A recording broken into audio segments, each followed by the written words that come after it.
నిజ నిర్ధారణకు అంతిమ నిర్ణయం డిఎన్ఏ టెస్ట్. ఉన్నది ఉన్నట్లుగా వాస్తవాలను శోధించి వివరించే మన డిఎన్ఏ టీవీ, మన రాష్ట్రం, మన ఛానల్.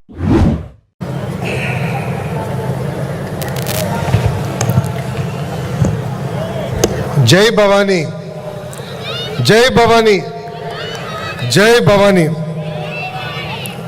వేదిక మీద పెద్దలు, గౌరవనీయులు, మాజీ ఉపరాష్ట్రపతి వెంకయ్యనాయుడు గారికి, విజయవాడ ఎంపీ చిన్ని గారికి, మంత్రి కొల్లు రవీంద్ర గారికి, అనిత గారికి, సత్యకుమార్ యాదవ్ గారికి, పార్థసాది గారికి, కందుల దుర్గేష్ గారికి, గౌరవనీయులు శాసనసభ్యులు వసంత కృష్ణప్రసాద్ గారికి, కలుపుడి శ్రీనివాస్ గారికి, రాము గారికి, సౌమ్య గారికి, బోండా ఉమా గారికి, నెట్టం రఘురామ్ గారికి, బుద్ధా వెంకన్న గారికి, నాగుల్ మీరా గారికి, తేజస్విని గారికి, మురళి గారికి, బాలకోటే గారికి, British deputy high commissioner carat గారికి, అనురాధ గారికి, పట్టాభి గారికి నా హృదయపూర్వక నమస్కారాలు.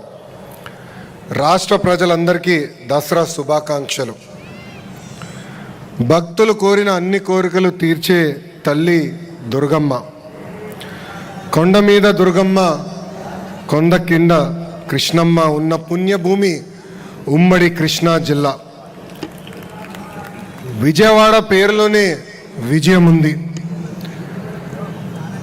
దుర్గమ్మ తలుచుకుని ఏ పని ప్రారంభించినా అది సక్సెస్ అవుతుంది.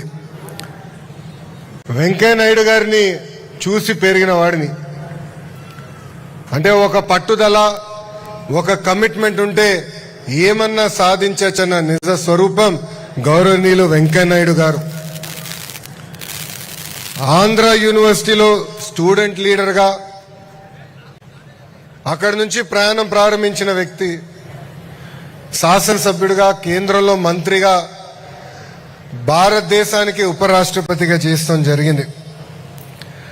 తెలుగు భాష కాపాడడానికి అహర్నిశలు పోరాడిన వ్యక్తి వెంకయ్యనాయుడు గారు. ఆయన పోరాటం వల్లనే ఈరోజు ఆంధ్ర రాష్ట్రంలో గవర్నమెంట్ ఆర్డర్స్ అన్ని కూడా తెలుగు భాషలో ఇస్తాం జరుగుతుంది. నాయుడు గారు ఒక పని అనుకుంటే అది అయ్యే వరకు ఆయన వదిలిపెట్టారు. నాయుడు గారిపై మాటలతో కానీ లేదంటే వాదనలో గెలిచిన వారు ఎవరు ప్రపంచంలో లేరు. మేము ఎవరు మాట్లాడినా 10 నిమిషాల తర్వాత బోర్ అనిపిస్తుంది.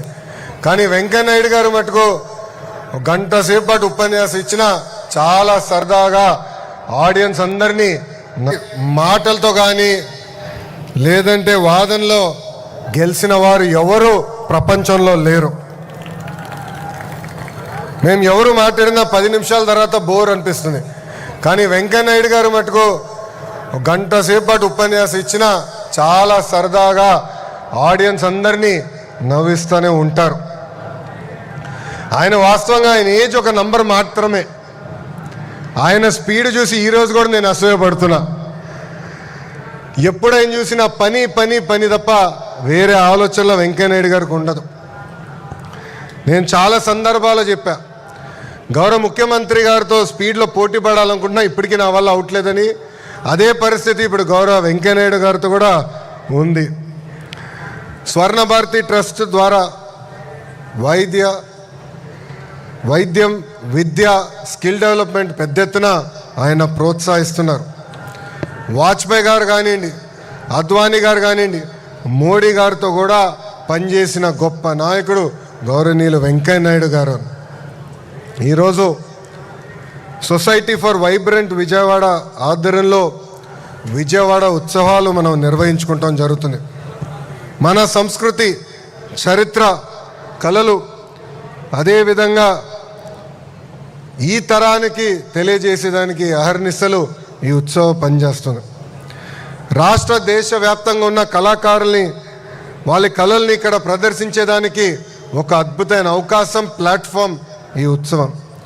సుమారుగా 3000 మంది కళాకారులతో అతి పెద్ద కార్నివల్ కూడా విజయవాడలో మనం నిర్వహించబోతున్నాం.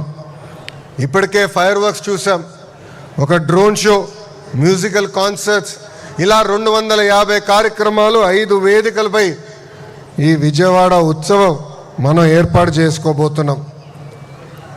వ్యవసాయం, విద్య, ఆటోమొబైల్ రంగం, చేనేత కార్మికుల కోసం కూడా 600 స్టాల్స్ ఈరోజు మనం ఏర్పాటు చేసుకున్నాం.